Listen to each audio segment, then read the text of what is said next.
واتقوا الله لعلكم تفلحون واتقوا النار التي أعدت للكافرين وأطيعوا الله والرسول لعلكم ترحمون وسارعوا إلى مغفرة من ربكم وجنة أرضها السماوات والأرض أعدت للمتقين الذين ينفقون في السراء والضراء والكاظمين الغيظ والعافين عن الناس والله يحب المحسنين والذين إذا فعلوا فاحشة أو ظلموا أنفسهم ذكروا الله فاستغفروا لذنوبهم ومن يغفر الذنوب إلا الله ولم يصروا على ما فعلوا وهم يعلمون أولئك جزاؤهم مغفرة من ربهم وجنات تجري من تحتها الأنهار خالدين فيها ونعم أجر العاملين. یہ سورہ آل عمران کی چند آیتیں احد کی جنگ کے بعد جو 11 شوال 3 ہجری کو مدینے سے باہر احد کے دامن میں 700 مسلمانوں اور 3000 کے قریش کے لشکر کے درمیان پیش آئی. جو بدلہ لینے آئے تھے بدر کی شکست، اس کے اندر پروردگار عالم نے اپنا وعدہ پورا کیا ایمانداروں کے، لیکن تربیت کے لیے اور مالک نے خود بیان فرمایا کہ فتح کو ہم نے ایک ہزیمت کی شکل دے دی، اور اس طرح سے ہم نے مومنوں کو آزمایا اس حالت میں کہ ان کے نبی اس کے اندر موجود تھے، اور ہم ان کو یہ سبق سکھانا چاہتے تھے کہ دنیا چاہے جس انداز سے آئے، بن سور کا آئے، زیب و زینت کے ساتھ آئے، باہیں کھلی بلا کر کے آئے، اور ناز و غمزے کے ساتھ آواز دے، تو فرمایا ایمان کا تقاضا جواب مردی کے ساتھ ساتھ تقاضا یہ ہے کہ اس بلاوے کے اوپر وہ قبولیت کے لیے سر جھکانے اور اقدام کرنے کے بجائے اس کو رد کرتے ہیں. اور ایک مومن کی نگاہ کے سامنے صرف اللہ کی رضا اور انجام کار مالک کی جنتوں کی سرفرازی اس کی نگاہ میں ہونا چاہیے، اور وہ ہر حال میں اللہ کی بندگی کرنے کے لیے تیار اور کمر بستہ رہے، جیسے کہ اللہ کے نبی صلی اللہ علیہ وسلم کا پیغام ہے. تو اس چیز کو ہمیشہ مالک نے کی دس میں جیت اور ہار، کامیابی اور ناکامی ہر چیز میں، ہر مسئلے میں انسان کی سامنے ہوتی ہے، اور وہ کامیابی کو پسند کرتا ہے اور ناکامی سے بچنے کے لیے کوشش کرتا ہے. لیکن یہ اصلی جو کامیابی ہے اس میں انتہائی سست رخ ہوتا ہے انسان، اور انسان عام انسان کیا کہ مومن بھی ہے، ایمان کے تقاضے جانتا ہے، لیکن دنیا کے بلاوے کے سامنے وہ بھی کبھی کبھی پھسل جایا کرتا ہے.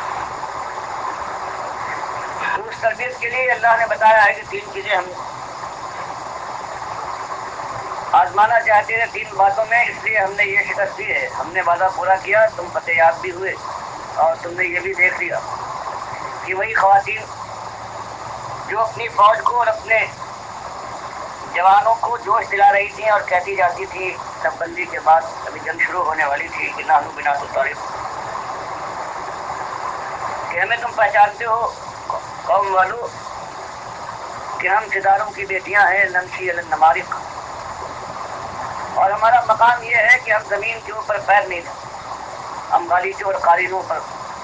چل کر ان کو رکھو. اور تم سے ایک ہی بات کہنی ہے کہ وہ چوٹ ہم نے کھائی ہے 1 سال پہلے، ہماری شوکت پارا پارا ہو گئی، اور ہمارے بڑے نام کو دھچکا لگا ہے. اب اگر ان تقبلوا نوانق، اب تم سے قوم کے لوگوں ایک ہی بات کہنی ہے کہ پڑھ کر تم مسلمانوں کے اوپر حملہ کرنے والے بنے اور تم کامیابی سے مل گئے تو ہم تم کو کرے گا. اور تقبلوا نہ سفارق، اور اگر تم نے پیش دکھائی جیسے اس سے پہلے بدر میں ہو چکا ہے تو ہم روٹ جائیں گے، کبھی تمہارے قریب نہ آئیں. تو بخاری اور مسلم کی حدیث میں آتا ہے کہ چند گھنٹوں کی جنگ کے بعد اللہ نے ان 700 کے مقابلے میں 3000 کا وہ پھیر دیا، وہ بھی بھاگے جا رہے تھے، اور ان کی خواتین اپنے اداروں کو اٹھائے ہوئے، یہاں تک کہ ان کے پیروں کے زیور کھنک بھی رہے تھے اور دکھائی بھی دیتے تھے. اس حالت میں جو صحیح حدیثوں میں آتا ہے کہ